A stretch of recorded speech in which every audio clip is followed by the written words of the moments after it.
Leyla deyince ağla Mecnun gelir her zaman. Şiaların ağlına Əli Ekber gelir.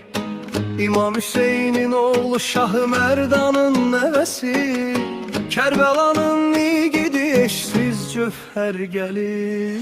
Əli Ekber gelir, Əli Ekber gelir. Şah-ı Merdan yürekli bir dilaver gelir. Örnek idi gençlere olgunluğu kemalı, Ceddi Resulullah'a benzerdi gül camalı. Heyranlıkla bakardı ona bütün ehali.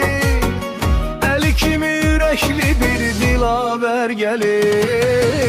Ekber gelir, Əli Ekber gelir. Şah-ı Merdan yürekli bir dilaver gelir.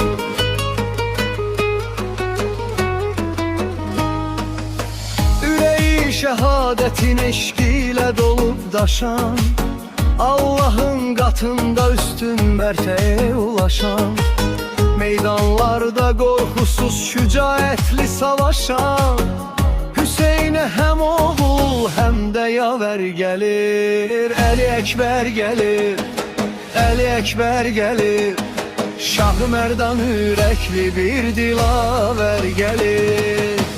Cesur gidiydi Səhra-i Kərbəlanın, rızasına məzhərdir Rəhim Rəhman Mövlanın. Şehadet xəbərini alan dərdli Leylanın, ürəyinə saplanan hüzün kədər gelir. Əli Ekber gelir, Əli Ekber gelir. Şah-ı Merdan yürekli bir dilaver gelir.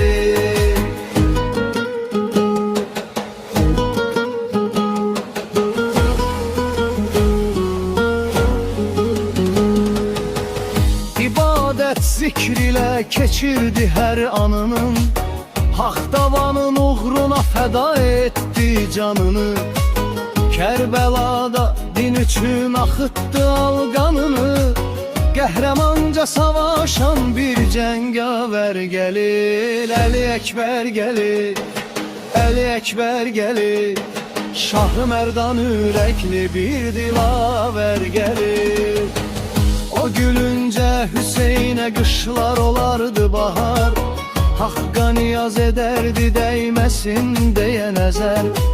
Meydanda cesareti sanki Heydər Kərrar, Işığını güneşten alan qəmər gelir. Əli Ekber gelir, Əli Ekber gelir. Şah-ı Merdan yürekli bir dilaver